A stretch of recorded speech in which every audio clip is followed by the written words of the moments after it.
on va voir un petit film qui va nous présenter, qui est une interview d'un un sociologue qui va nous parler de sa vision à lui des cités, de ces quartiers qu'on dit défavorisés. Et puis nous allons ensuite avoir la deuxième partie de notre débat avec d'autres intervenants.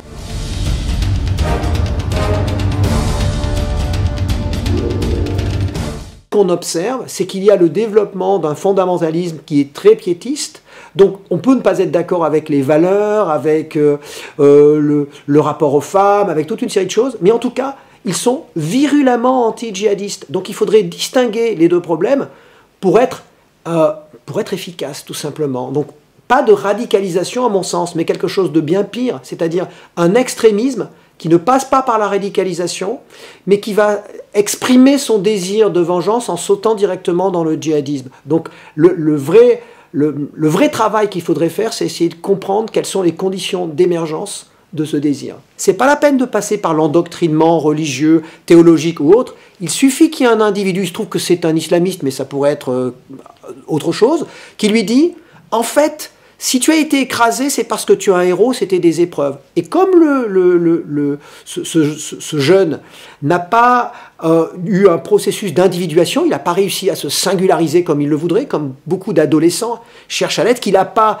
d'identification positive, il veut devenir un héros, il veut devenir quelqu'un, il n'a pas pu être légionnaire, il n'a pas pu être rappeur, il n'a pas pu être footballeur, hein, et il est passé parfois par la drogue, il est passé par les casses, et là, d'un seul coup, son stigmate, tout ce qu'il a écrasé, devient positif, devient l'épreuve pour qu'il puisse devenir un djihadiste. Mais donc, ce qu'il faut comprendre dans cette histoire, dans cette mise en scène, qui peut, comment dire, induire des passages à l'acte chez ce type d'individu, c'est que c'est pas l'islam en propre qui est en jeu. À la limite, ça serait plus facile et ça serait repérable. C'est pour ça qu'on n'est pas arrivé à les repérer.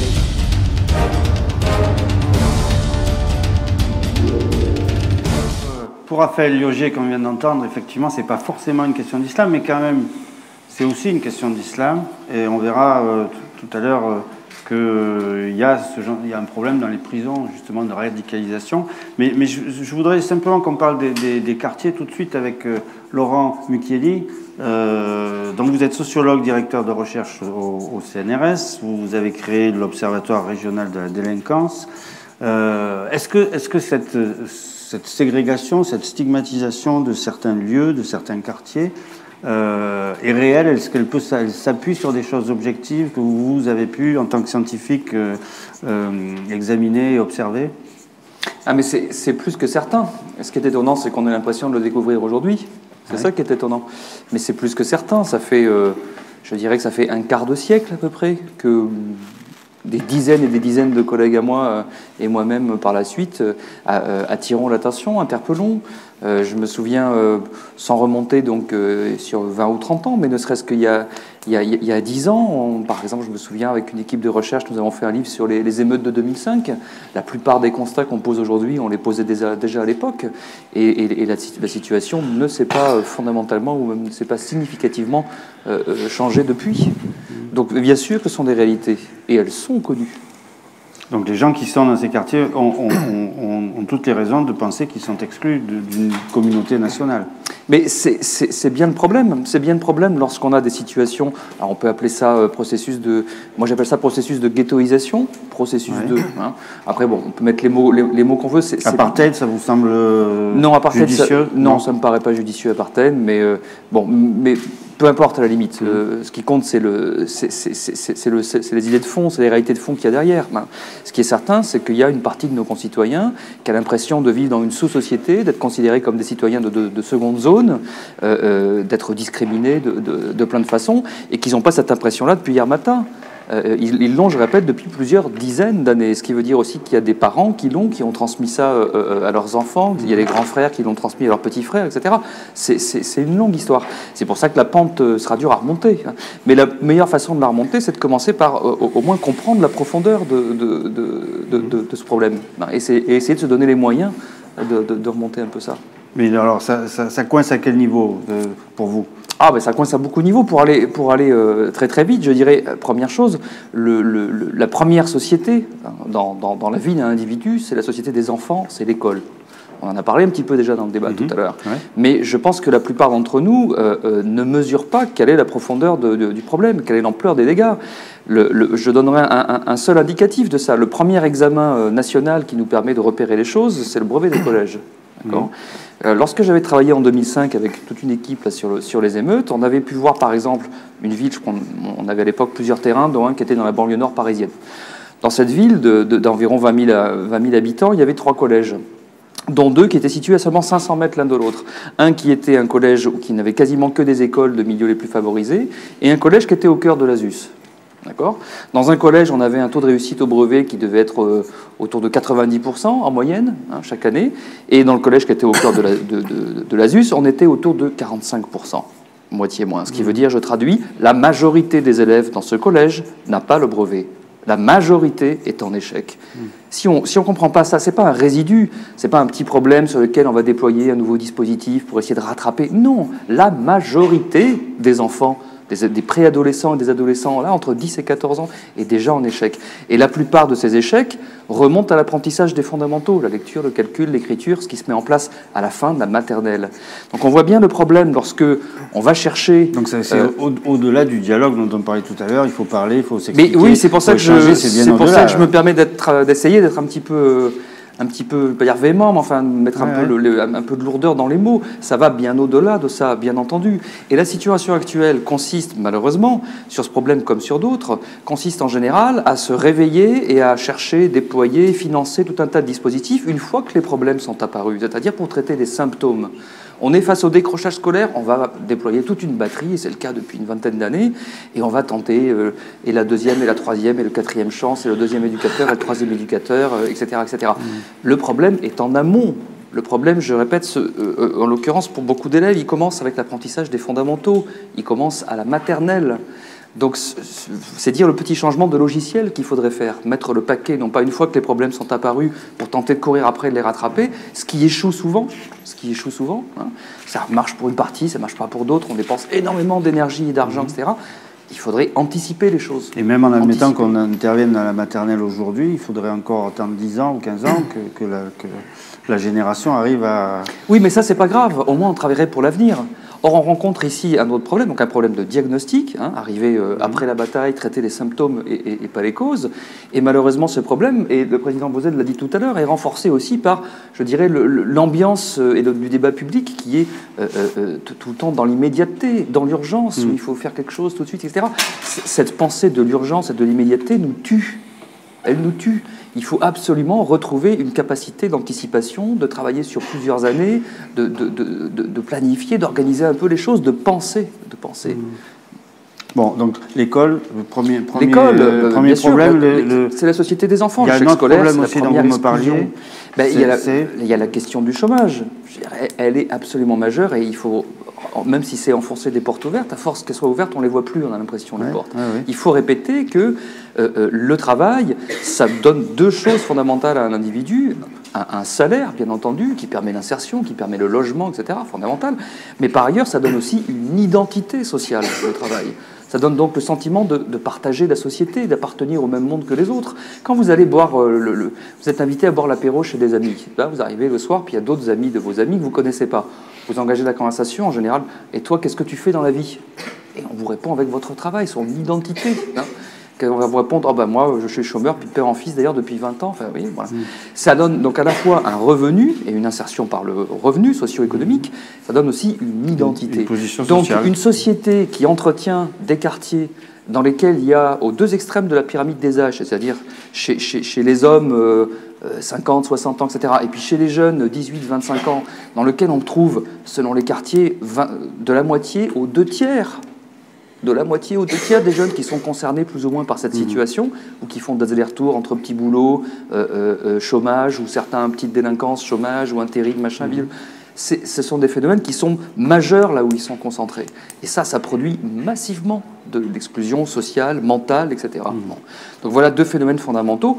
Pour en citer qu'un troisième, il a été un petit peu abordé, c'est que par ailleurs, ces quartiers aussi abritent ce qu'on appelle en France la population issue de l'immigration.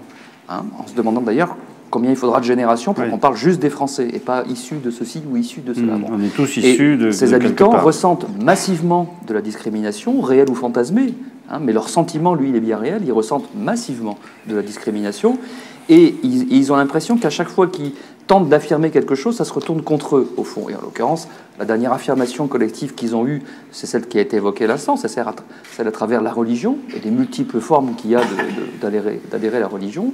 Or, la société française est une société qui, aujourd'hui, les rediscrimine pour ça aussi. Parce qu'on est musulman, parce qu'une femme a un foulard, parce que machin, etc. On est dans un véritable cercle vicieux sur cette question-là. Un cercle vicieux, je t'aime, moi non plus, tu ne veux pas de moi, comme c'est le sketch de Coluche. Hein. La société ne veut pas de nous, qu'on se rassure, on ne veut pas d'elle. On ne comprend pas que le racisme engendre le contre-racisme, l'exclusion engendre la contre-exclusion, et qu'on est pris là aussi dans un cercle vicieux. Il faudrait casser ce cercle vicieux, arrêter de penser contre, en réaction, de peur que, et travailler tous ensemble vers l'avenir. On revient avec vous tout à l'heure.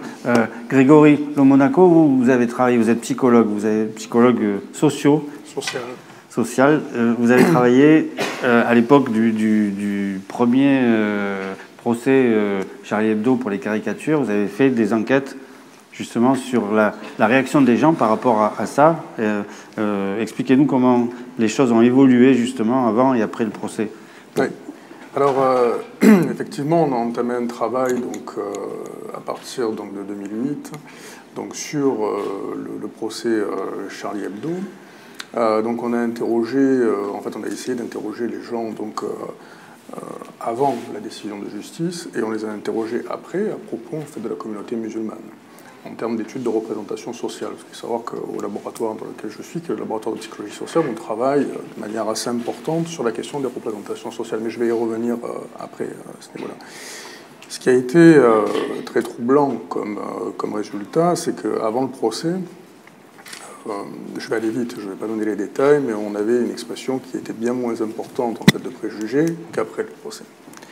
Il faut savoir que Charlie a été relaxé en fait au nom de la liberté d'expression. Évidemment, nous, on est tout à fait favorable à la liberté d'expression.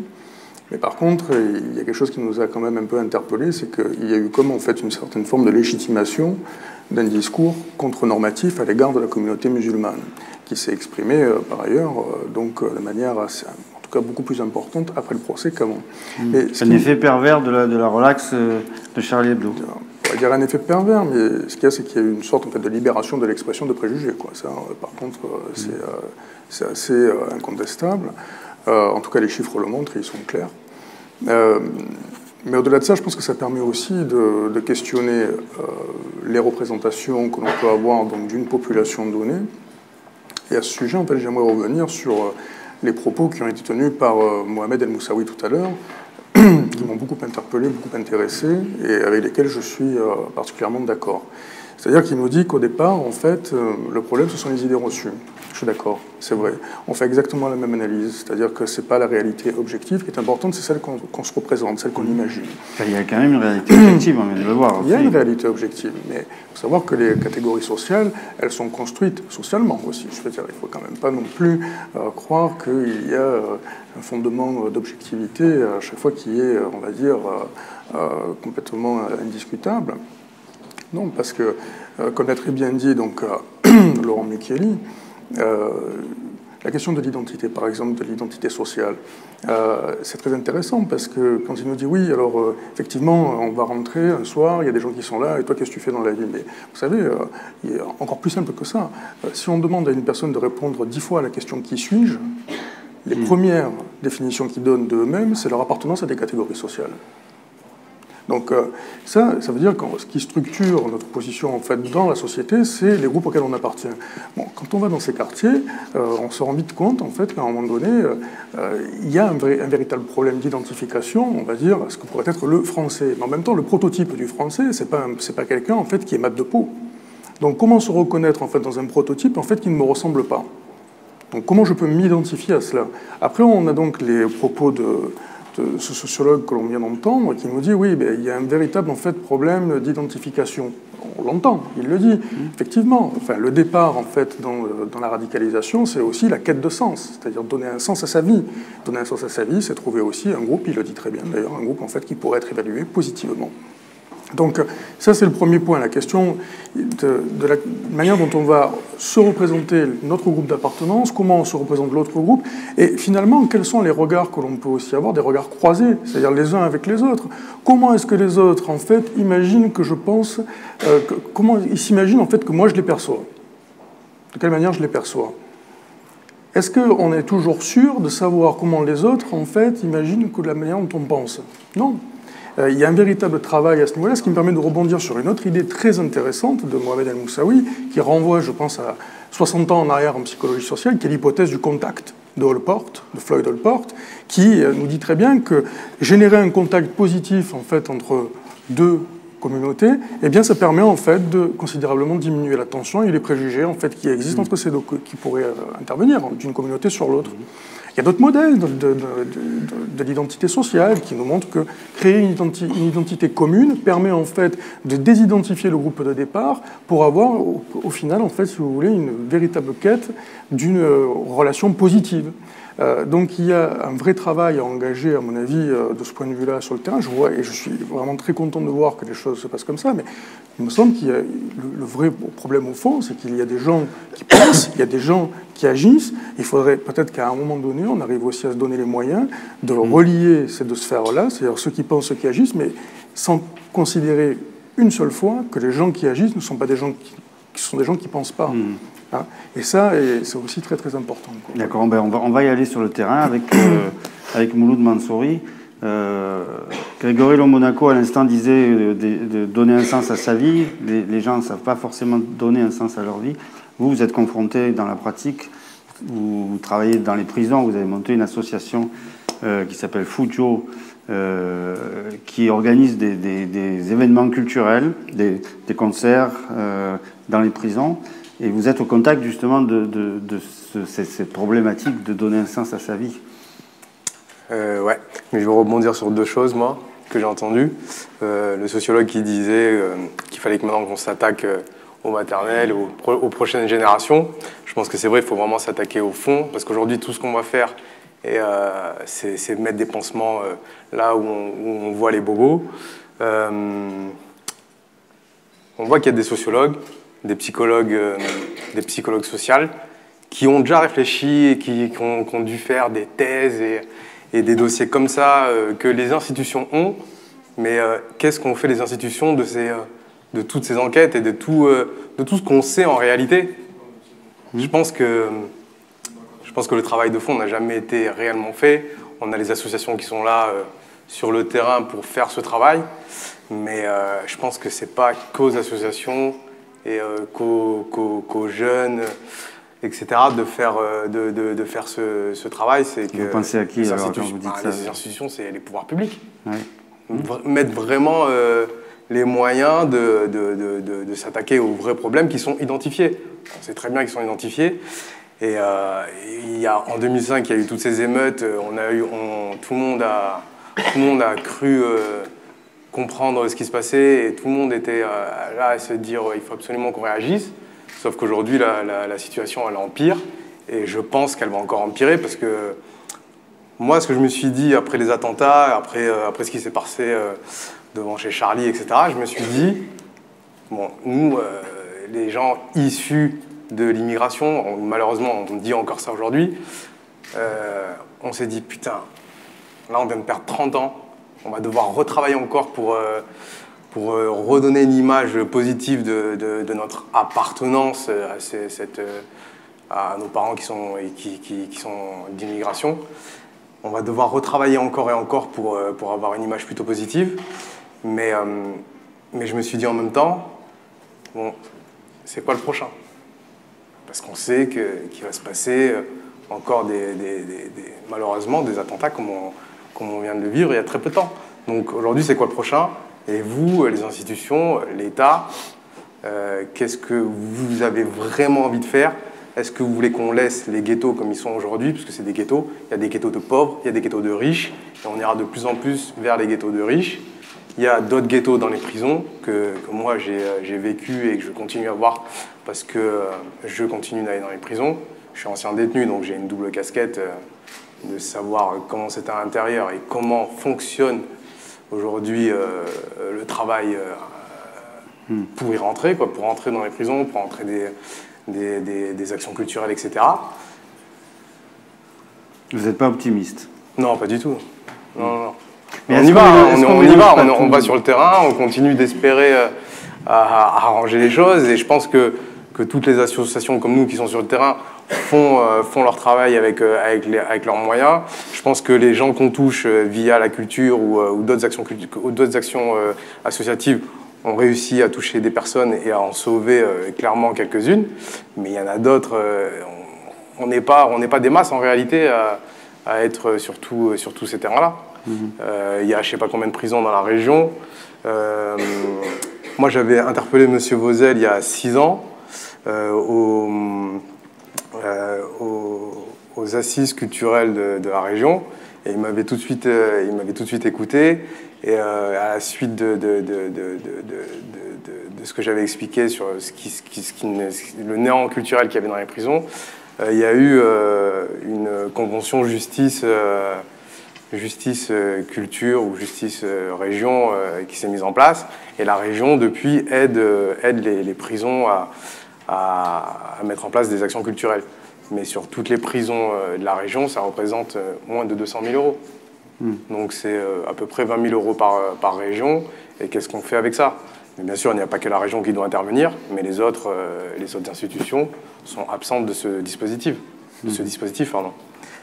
Et pour en revenir à votre question, qu'est-ce qu'on voit dans les prisons? Si vous voulez bien répondre à la question que j'ai posée. Ben moi, je vais faire une parallèle assez... j'ai réfléchi pendant le débat, là, parce que je ne me prépare jamais à ce genre de truc. Quand j'étais détenu, j'avais monté avec un groupe de potes un groupe de musique. On n'avait pas le moyen, il n'y avait pas d'intervenants extérieurs qui venaient faire des groupes de musique ou je ne sais quoi. Et donc nous, on était intéressés par la musique, on a monté nos petits ateliers, nos petits concerts, etc. parce qu'on était motivés à le faire. Mais en parallèle à ça, parce qu'il y avait une absence donc de travail culturel dans les prisons. Et il y avait une autre absence, c'était, on parle d'islam, il y avait l'absence d'imam. Donc qui prêchait? C'était les détenus eux-mêmes. Et moi j'étais dans une prison où il y avait ça me fait sourire, hein, mais c'est pas du tout marrant, il y avait un détenu qui était issu du crépuscule d'Al-Qaïda, et c'est lui qui faisait le prêche aux détenus. Bah, je me suis dit... moi, je vivais dans le truc. Je disais, bon, moi, ça m'a interpellé. Le directeur de la prison le savait. Mais pourtant, il laissait faire parce qu'il n'y avait pas le moyen d'avoir un imam. Et puis parce que, au fond, la prison, tout le monde s'en fout.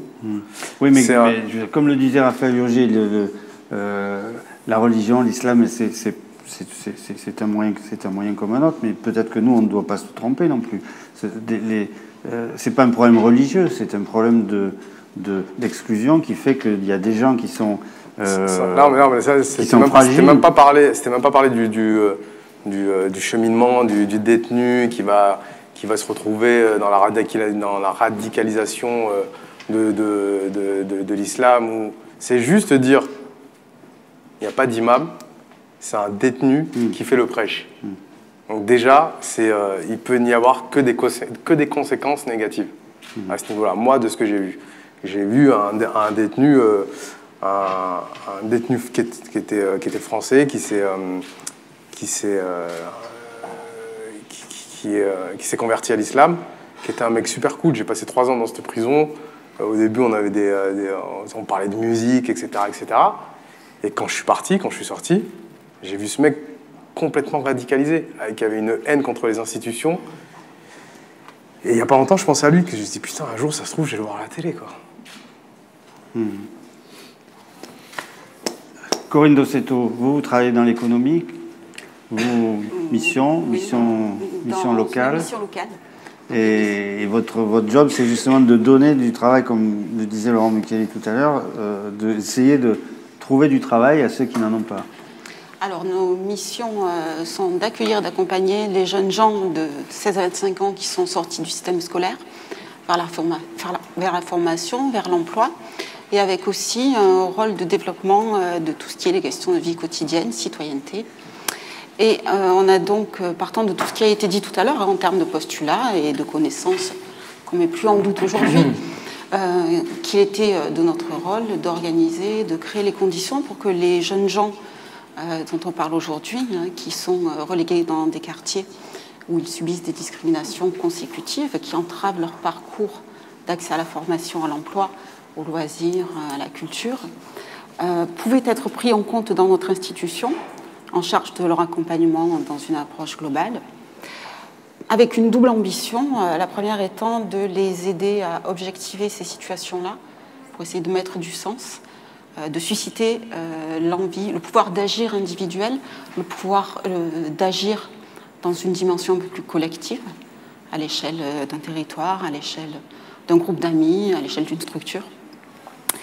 Une deuxième ambition qu'on peut difficilement détacher de la première est de créer des espaces d'écoute, de parole, d'expression pour la mise en récit de ce que ces jeunes gens vivent dans leur quartier, dans leur situation d'entretien de recrutement, quand ils sont sortis de l'école, etc., etc.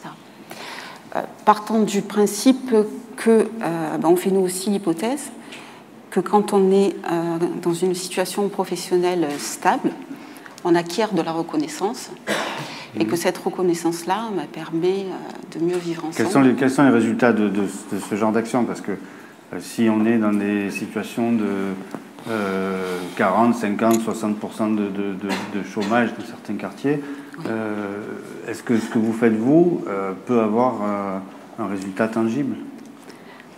C'est difficile de mesurer un résultat tangible quand on parle de ce type de difficultés, de problèmes sociaux au sens large.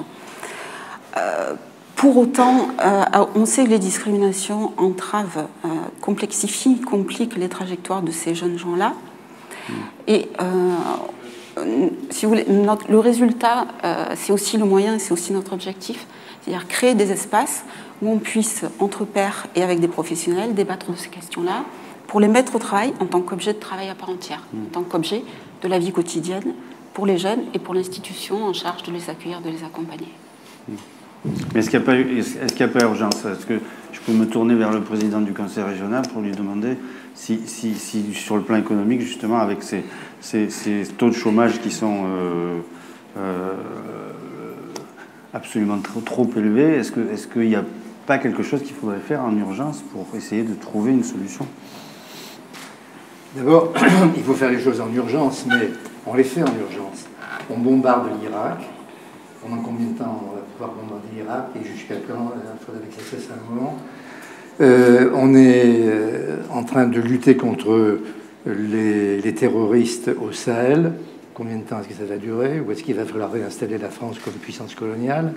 On a un plan Vigipirate. Combien de temps ça va durer? Est-ce qu'on va supporter pendant 3 mois, 6 mois, alors qu'il y aura de nouveau des attentats, certainement? Enfin, j'espère que non, mais c'est possible. De supporter, de se déshabiller complètement avant d'entrer dans un avion. Ça va durer 3 mois, 6 mois, puis après les gens en auront assez. Donc les mesures d'urgence, bien sûr, il faut rassurer les gens. Et ce que je crois surtout, c'est qu'il faut essayer de voir comment, sans être sûr d'y arriver, parce que je ne suis pas forcément très optimiste, mais ce que je crois, c'est qu'il faut que la société, tous, pas seulement les hommes et les femmes politiques, mais n'ait pas à se reprocher de ne pas avoir cherché à résister. Et la libération, on a l'exemple dans l'histoire de France, récente, plus ou moins récente, c'est pas au moment de la victoire qu'elle se situe, c'est dans la résistance elle-même. Et je crois qu'en ce moment, il faut qu'on organise des réseaux pour résister, où les hommes et les femmes politiques jouent leur rôle, plus ou moins bien, mais que chacun prenne sa part de la résistance. Et ça commence très tôt, on a parlé de l'école tout à l'heure, ça commence même avant l'école et avant la crèche. On voit bien qu'un enfant qui n'est pas entouré dès les premiers jours de l'amour de ses parents, de sa mère, de ses parents, qui n'attire pas l'intérêt pour qu'on l'éveille à la vie sociale, à la crèche, puis à la maternelle. Ensuite, c'est évidemment mal parti pour lui, pour l'école, ensuite, puis le collège, puis le lycée. Ensuite, il y a une révolte qui est celle des gens qui se sentent comme le bébé qui ne se sent pas aimé déjà, ou qui n'est pas éveillé à une vie sociale, la révolte des gens qui se sentent méprisés. Je crois qu'au moment très fragile où on est adolescent, si on se sent rejeté, si on se sent méprisé, la première forme du mépris, c'est de ne pas avoir la parole et de ne pas être écouté. Donc on s'en va et on va faire son djihad personnel dans son coin. Ça, c'est extrêmement dangereux. Il y a la part de romantisme aussi qui a été évoquée et qui est liée. Quand moi j'étais sur les barricades en 68 contre la société de consommation, mais on n'était pas trop malheureux. Et quand on a essayé de rejoindre les ouvriers chez Renault, ils ont vite fermé les grilles en disant que c'est ces petits bourgeois qui viennent faire la révolution et qui viennent faire des barricades comme en 1848. Ensuite, il y a eu le mouvement où on défilait dans les rues à Porto Alegre contre la mondialisation. Là, la mondialisation était déjà arrivée. Mais aujourd'hui, pour la première fois, pas pour la première fois, mais enfin de manière très violente, on a réglé un problème à la fois social, parce que ceux qui sont méprisés ou qui se sentent exclus, c'est pas seulement ceux qui sont issus d'immigration, c'est toute une population qui est pas issue d'immigration, mais qui est rejetée, qui se sent rejetée, qui vit simplement dans un territoire donné. Il y a ceux qui sont issus d'immigration. Donc il y a ceux qui ont la triple peine, qui sont à la fois dans un quartier défavorisé, pour pas parler de ghetto ni d'apartheid, qui sont d'aspect issus de l'immigration et supposés musulmans. Alors ceux-là, en ce moment, évidemment, on comprend que la petite dame qui est gentille comme tout, mais qui habite à côté de quelqu'un qui est issu de l'immigration, qui est musulman et qui est dans un quartier défavorisé, elle est peur. Et cette peur est actuellement exploitée par l'extrême droite et par la droite dite républicaine, mais dont une partie charrie les mêmes idées très dangereuses que l'extrême droite. Donc le grand problème aujourd'hui, c'est de faire très attention, en effet, à un mouvement très violent qui sera issu de ceux qui ne sont pas descendus dans la rue, ceux qui ne sont pas reconnus dans Charlie, mais qui en ont gros sur le cœur, et qui, lorsqu'ils descendront dans la rue, ils ne seront pas Charlie, ils seront eux-mêmes. Et ils ne seront pas bobos du tout. Ils seront vraiment, ils auront des choses à dire, mais de manière très violente. Donc ce qu'on doit faire, c'est essayer de voir comment, par la démocratie participative, par même une résistance participative, où on reforme des réseaux sociaux, des maquis de jeunes qui se rassemblent, qui se regroupent, qui discutent. Les partis politiques sont plus adaptés à ça.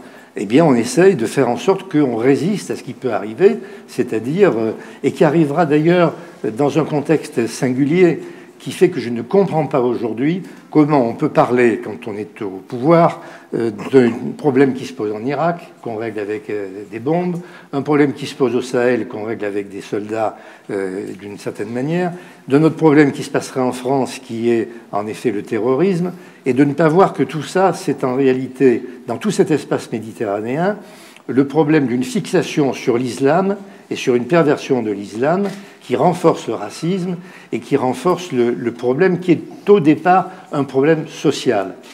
Et pour terminer sur la question que vous m'avez posée, le chômage, je suis plutôt inquiet, parce que le pauvre président de la République, enfin il n'est pas pauvre, mais je plains le président de la République, qui a dit la courbe du chômage va s'inverser au bout de l'année. Il n'en savait rien et elle ne s'est pas inversée. Et maintenant, il dit je ne me représenterai pas si le chômage n'a pas baissé, mais il n'en sait rien. Et j'ai bien peur qu'il se soit un peu avancé, parce que peut-être qu'on aura besoin de lui, même si le chômage n'a pas baissé. Il faut bien voir qu'aujourd'hui, le peuple a démontré qu'il pouvait prendre le pouvoir en renversant le roi en 1789-1792. Mais aujourd'hui, le roi, ce n'est pas le peuple. La loi, ce n'est pas les législateurs. Moi, je suis théoriquement un législateur, mais la loi, elle est faite à Berlin, à Bruxelles. Je ne suis pas anti-germanique ou anti-allemand en disant ça, ni anti-européen. La loi, c'est la loi de l'argent. C'est les grandes sociétés financières qui imposent leurs lois et qui font qu'aujourd'hui, le suffrage universel, la loi du peuple, la volonté du peuple est mise en échec. Et ça peut apporter, évidemment, à une révolution violente son actualité dans un passé prochain. Dans un futur prochain. J'en perds du coup la maîtrise des mots. Vous voyez mon indignation. Ouais. Laurent Micheli, vous vouliez... oui, rebondir sur quelque chose que vient de dire le président Vauzel et qui est tout à fait important. Il a dit le premier mépris, c'est de ne pas avoir la parole. Et j'ajouterais volontiers un quatrième élément au processus de ghettoisation dont on parlait tout à l'heure. On a parlé de l'école, du chômage, de la stigmatisation d'une partie entière de la population qu'on ne regarde pas comme des Français alors qu'ils sont Français. Ajoutons un 4e élément. J'aime bien utiliser une métaphore qui consiste à dire la démocratie, ça doit être une table autour de laquelle tout le monde doit être assis. Et jamais personne ne sera assis de la même façon. Il y en a qui parlent mieux que d'autres, il y en a qui sont plus riches que d'autres, il y en a qui ont des beaux habits, tout ce qu'on veut. Mais tout le monde est assis autour de la table et tout le monde prend la parole à un moment donné. Et quand on vote à la fin, chacun a pu dire un mot. C'est ça la démocratie. La situation actuelle en France en 2015, c'est que les quartiers populaires ne sont pas assis à la table de la démocratie. Et ça, c'est aussi une dimension fondamentale. On fait quoi pour ils les asseoir à la ne table sont représentés par personne, ils ne sont soutenus par personne. Ils sont seuls. Une petite partie des habitants s'exprime par le vote protestataire pour l'extrême droite, et une grande partie des habitants, en particulier ceux que, et je le déplore, on continue à appeler issus de l'immigration, ne votent pas pour le Front National, dont les arrière-boutiques, même s'ils les ont un peu recoulées, demeurent xénophobes et racistes, ça échappe à personne, donc ils ne votent pas du tout. Voilà. Alors ça, c'est une situation absolument dramatique, parce que si vous cumulez un tas de problèmes, et qu'en plus vous ne pouvez pas le dire, et que personne, au fond, vient vous aider à le dire et le dire avec vous, vous êtes en plus muselé. C'est la meilleure façon, encore une fois, de bien maintenir la cocotte et de préparer tous les pétages de plomb, pour dire les choses. Donc ça, pour le coup, et alors c'est la balle que je renverrai volontiers au président Vauzel pour qu'on discute de ça, parce que ça, pour le coup, c'est aussi quelque chose qui concerne les partis de gauche, qui, à mon sens, ont aussi une responsabilité dans ce qui s'est passé au cours des 30 dernières années, hein, et encore aujourd'hui, malheureusement, parce que dans ces quartiers, ce qu'on voit très souvent, c'est que lorsque émergent quelques figures, quelques leaders associatifs, bien souvent, ils sont soit récupérés, soit ils sont bloqués dans leur ascension, soit dès qu'ils ont le début d'un soupçon de véritable autonomie, de faire quelque chose d'un peu spécifique, et si en plus ils ont le malheur de dire par ailleurs qu'ils sont musulmans, ils sont disqualifiés. Regardez, je veux dire des choses très concrètes et rappeler des choses que moi je trouve extrêmement symboliques. Il y a eu, à l'occasion des dernières élections régionales, il y a eu une petite affaire, mais qui pour moi est très révélatrice, hein, qui s'est passée à Avignon, d'une jeune femme qui était dans le NPA, donc l'extrême gauche, qui est censée être la première à vouloir défendre les opprimés, les oppressés, les camarades, tout ce qu'on veut. Voilà. Cette jeune femme avait un tort monstrueux, une tare absolue, terrible. Elle avait un foulard sur les cheveux. Du coup, on l'a disqualifiée, on lui a fait fermer sa bouche, on l'a exclue, juste pour ça, avant qu'elle ait pu ouvrir la bouche, avant de savoir ce qu'elle avait à dire. Un mois ou 2 mois plus tard, il y a eu dans le journal Le Monde une pleine page d'interview de cette jeune femme, qui pour le coup, qu'une journaliste était allée interviewer à Avignon, et qui parlait. Et on découvre les opinions qu'elle a, y compris des opinions féministes très affirmées. On lui avait donné la parole. Mais l'affaire était terminée, c'était fini, et on l'avait étouffée. C'est extrêmement symptomatique de ce que je veux dire, hein, de ce que je veux dire ici. Aujourd'hui, il faut absolument, et chacun doit essayer de contribuer, à faire émerger aussi une force politique dans ces quartiers, à tous les niveaux. J'en viens parfois à penser que... Comment on fait écoutez, concrètement ? J'en viens parfois à penser qu'il faut l'imposer. Je prends un exemple pour ça. Je dis, les propos vont peut-être choquer certains, mais à bout d'un moment, quand on n'arrive pas, il faut passer à des solutions un peu fortes. Finalement, pendant des années, on a dit qu'il faut la parité homme-femme, n'est-ce pas, en politique. Et puis, année après année, on s'apercevait que l'Assemblée nationale, le Sénat, ils étaient toujours aussi masculins. Bon, ça a changé le jour où la loi a dit, maintenant ça suffit, c'est 50-50. Un homme, une femme, un homme, une femme sur une liste. Je pense par moment qu'il faudrait arriver presque à une solution radicale de ce type-là, consistant à dire, regardez telle ville par exemple, la moitié de la ville, c'est le quartier, ce sont des quartiers classés en ZUS, machin bidule, vous mettez la moitié des conseillers municipaux, ils doivent habiter à cet endroit-là. C'est assez radical, je ne dis pas que c'est la bonne solution, mais je dis que si on veut sortir un peu des problèmes dans lesquels on est et pas se taper la tête comme on le fait depuis 30 ans dessus, à un moment donné, il faut peut-être songer à une mesure un peu radicale dont on est sûr que ça transformerait les choses. Parce que si dans toutes les villes dont on est en train de parler, il y avait au moins la moitié, et puis dans celles où les habitants des quartiers populaires sont démographiquement majoritaires, alors, ils auraient aussi les élus majoritaires, donc ils auraient le maire, donc ils auraient le pouvoir. Partager le pouvoir. Et est-ce qu'on en a envie aujourd'hui de ça? Bien sûr. En fait, c'est ça les vraies questions, parce que je pense que l'exemple femme-homme est très intéressant, mais il faut faire très attention. En effet, l'Assemblée nationale n'est nationale que de nom. Il y a des retraités, je ne parle pas de moi, il y a des retraités, il y a des fonctionnaires qui sont sûrs de retrouver leur travail s'ils perdent les élections. Et puis maintenant, il y a un peu plus de femmes qu'avant. Et on arrivera à avoir l'égalité homme-femme, comme à la région, par exemple, quand on aura des scrutins de liste avec une femme, un homme, une femme, un homme. Bon. Mais si on veut vraiment avoir une assemblée qui représente la nation, il faut faire des quotas de tout. Des quotas de personnes issues de l'immigration, de tel quartier. Et à ce moment-là, il faut demander à l'INSEE de désigner l'Assemblée nationale. Des quotas de chauves aussi. Voilà, des quotas de chauves, par exemple. À qui pensez-vous?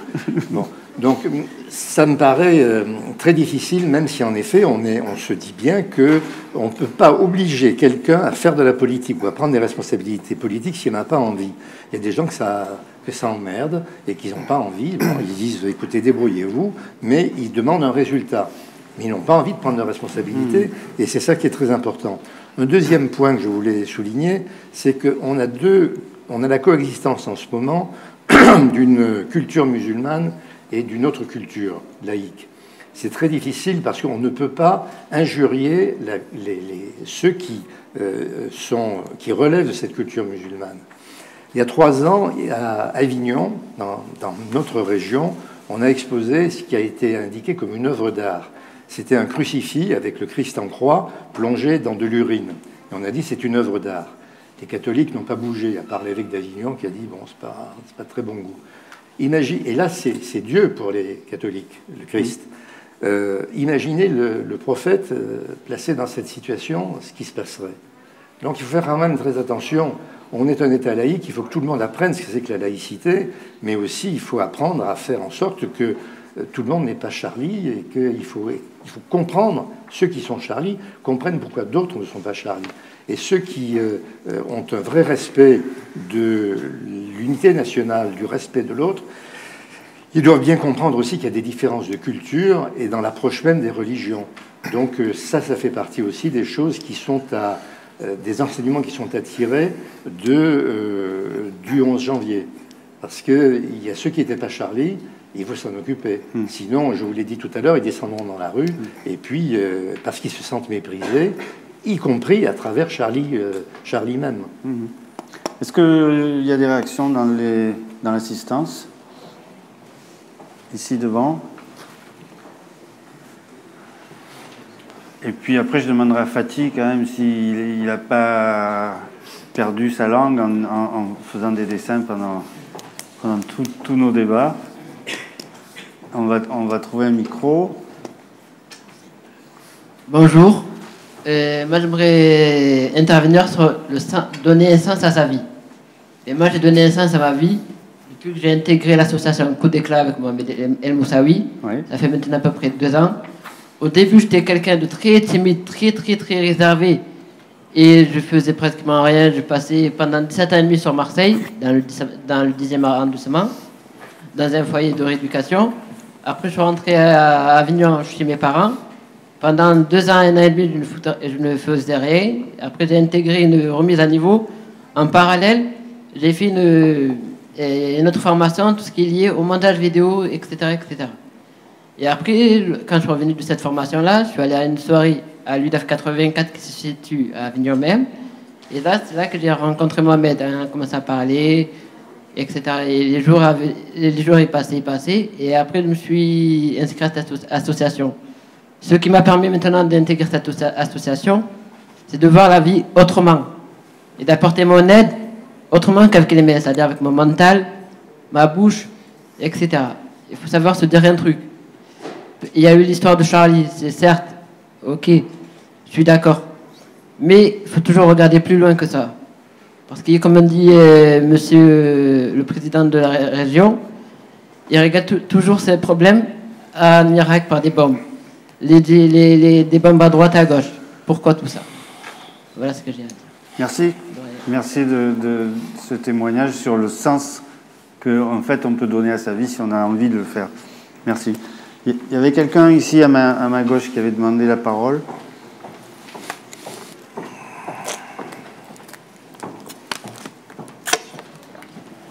Je voulais juste réagir par rapport à la situation des ghettos. Donc. Je vis moi-même dans un ghetto, donc je suis tous les jours sur le terrain, entre guillemets. Je peux vous dire que du côté des politiciens notamment, ils commencent déjà à y réfléchir au problème, et pour moi c'est une forme de victoire. Il n'y a pas toujours des résultats, certes, mais le fait d'y réfléchir, c'est déjà très bien. Par contre, comme je le disais tout à l'heure, ça doit aussi venir de nous. Lorsque je parle à un jeune de mon âge, un ami, et que je lui dis pourquoi tu es en échec, par exemple, que ce soit scolaire ou au travail, il va me dire de toute façon c'est des racistes ou c'est trop difficile, alors qu'il n'a même pas essayé. Donc avant de dire, de blâmer les politiciens qui commencent déjà eux de leur côté à y réfléchir, il faudrait que nous aussi de notre côté on y réfléchisse et se mettre ensemble pour trouver des solutions. Je remercie d'ailleurs le président de la région, M. Voseb, qui a mis en place le conseil régional des jeunes et qui est pour moi une issue de secours entre guillemets pour faire entendre ma voix. Voilà. Ok, merci. Juste, Monsieur Le Monaco, juste une petite réaction par rapport à ce qui vient d'être dit. Moi, je trouve que c'est évidemment très bien de dire qu'on prend les choses en main, qu'on est acteur et responsable de sa vie, ce qui correspond, et certains théoriciens en ont parlé, notamment Jean-Léon Beauvois, c'est-à-dire à l'intériorisation aussi d'une norme dominante qui serait une norme en fait centrée sur l'individualisme. Mais après, je pense que ça efface pas, par exemple, les différentes études qui montrent en testing que parce qu'on est un peu plus bronzé que les autres, eh bien, on ne reçoit pas en fait d'entretien pour un emploi, vous voyez, pour un entretien de recrutement. C'est bien, mais ça efface pas le reste. Je pense qu'effectivement, tous les discours que j'ai entendus cet après-midi qui étaient autour de la prise en main, on se donne les moyens, il faut faire l'effort, etc., qui dépasse largement la question de la capacité, puisque c'est quelque chose qu'on contrôle, ça. La capacité, on ne la contrôle pas. Mais on ne doit pas oublier aussi que derrière, il faut aussi, qu'en face, il faut que les gens aussi apprennent à ouvrir les bras. Et à accueillir aussi. Oui, il y a de vrais obstacles. Parce qu'il y a de vrais obstacles qui existent. Ouais, qui peuvent décourager. Qui peuvent décourager. Et dans les quartiers, il y a encore pas assez d'exemples des gens qui s'en sortent, des mecs des quartiers, pour s'identifier et se dire, bon, bah, ok, lui, il a réussi à faire ça, ça veut dire qu'il y a une place et qu'on peut la prendre. Et je pense que c'est important aussi d'avoir l'exemple de mecs qui réussissent dans ces quartiers, pas que à travers les footballeurs ou les rappeurs, comme disait l'autre. Mais bon, les jeunes des quartiers ont la chance déjà d'avoir, par exemple, cette musique hip-hop où ils peuvent s'élever grâce à ça. Mais il y a très très peu de cases où ils peuvent rentrer. Et c'est vrai que la discrimination existe encore. Et pourtant, ça fait longtemps qu'on est là, quoi. Un mot, Fatih. On va donner un micro, s'il vous plaît, au dessinateur.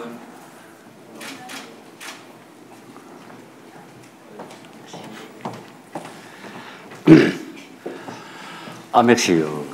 Moi, je m'exprime à travers mon talent, donc je crois que les dessins sont plus expressifs que certains discours, que certains mots.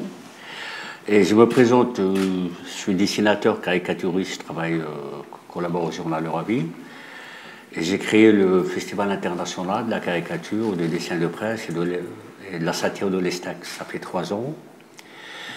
Et depuis 3 ans, donc, pour résumer un peu tout ce qu'on a formulé pendant ce débat, que je trouve citoyen et républicain. Et j'ai intervenu personnellement dans les quartiers nord, là, c'est-à-dire le festival travaille de janvier à septembre. Donc on développe des ateliers pédagogiques au niveau des collèges et lycées des quartiers nord. Et j'interviens pendant 1h30, j'ai eu des classes, c'était au collège Barnier où il y avait une mosaïque multiculturelle, multiethnique, qui est très positive en France, qu'il faudrait composer avec. Et quand je débarque dans la classe, je ramène 3-4 panneaux de caricature et je commence à formuler les paramètres de la caricature, les objectifs du dessin, l'analyse d'une lecture, le fonctionnement, le discours, tout ça autour de la pédagogie, comment lire une caricature. Malheureusement, donc, j'ai tiré la sonnette d'alarme auprès de Samia Ghali, la maire du Nord, et qu'il y avait réellement un gros problème, un gros souci au niveau de la pédagogie scolaire dans nos écoles. D'ailleurs, si on revient aux attentats de Charlie Hebdo, c'est un dessinateur qui ont payé de leur vie quand même.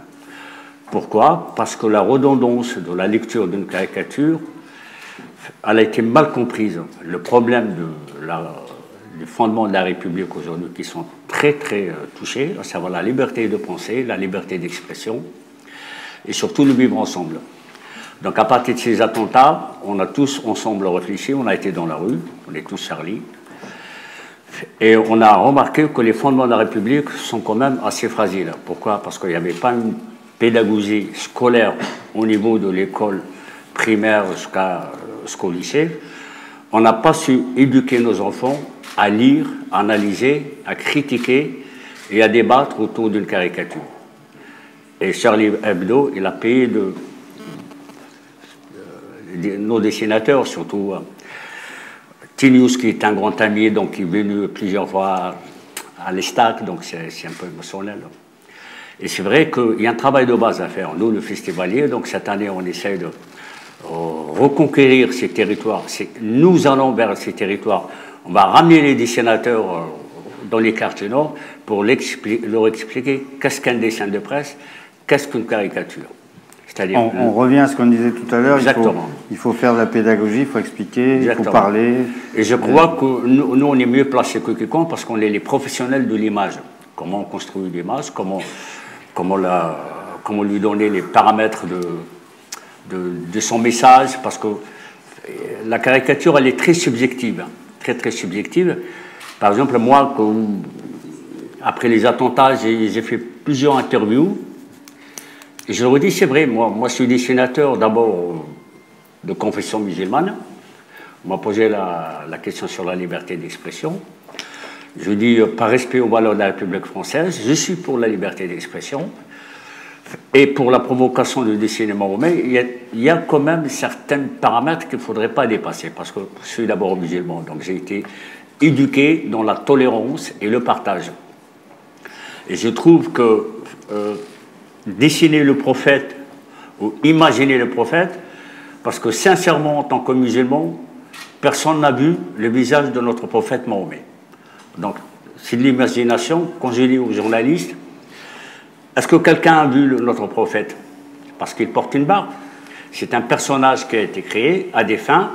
Ça peut être pour vendre dans le journal, ça peut être, mais ça peut toucher la sensibilité de toute une communauté musulmane.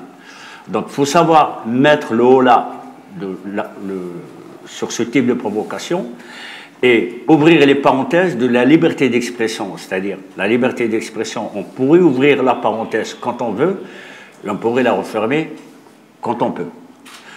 Donc ça, c'est le débat que je reviens sur la caricature de notre prophète Mahomet. Et je redis encore une fois que le festival, cette année, on va inviter 60 dessinateurs du monde entier, du Maghreb, des États-Unis, de l'Amérique latine, de l'Europe, autour d'un événement qui est la liberté d'expression.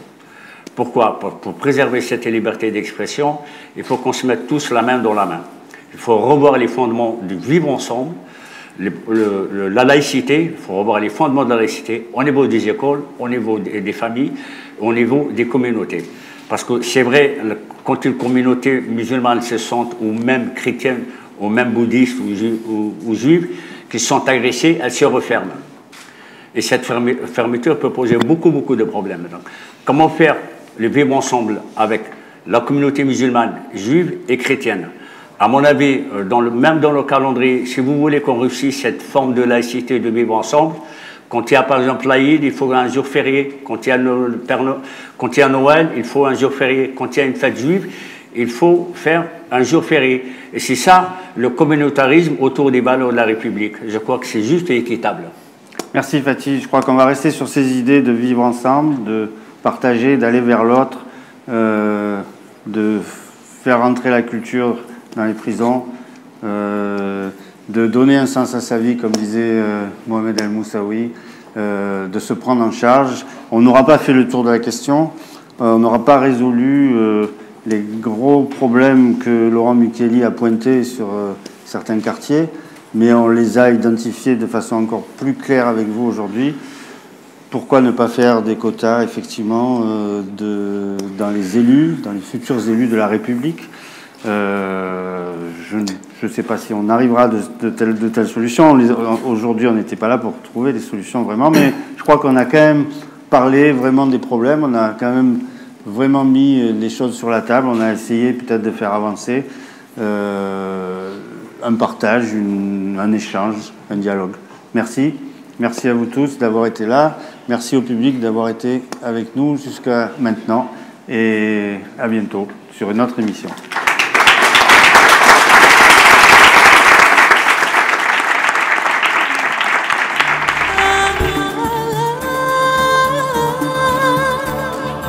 Il n'y a rien de plus réconfortant, calmant, relaxant que d'ouvrir ses yeux sur un paysage sublime et naturel. C'est bien le cas au Liban, où tous les habitants du littoral se trouvent devant la mer sereine. La Méditerranée est un cadeau auquel très peu ont accès.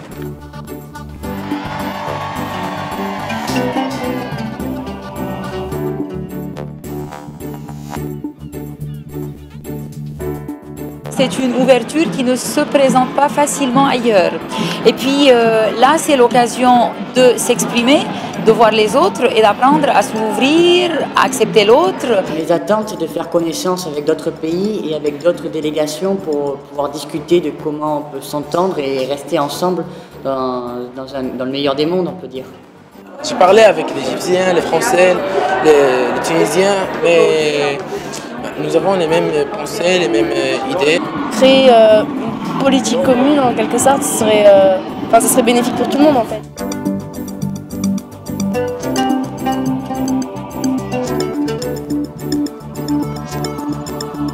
Ce qui est intéressant de savoir, c'est en effet qu'est-ce qui peut les différencier, ces jeunes, mais surtout qu'est-ce qu'ils ont en commun comme préoccupation. C'est-à-dire, en effet, qu'est-ce que c'est au final être un citoyen méditerranéen? Ils conçoivent tout à fait aujourd'hui cette mobilité que peut-être nous, les adultes, on a un peu encore de mal à envisager.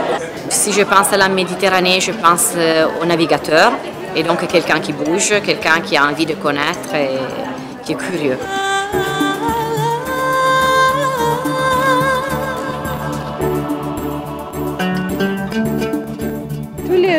Les jeunes, elles sont des rêves qui veulent réaliser.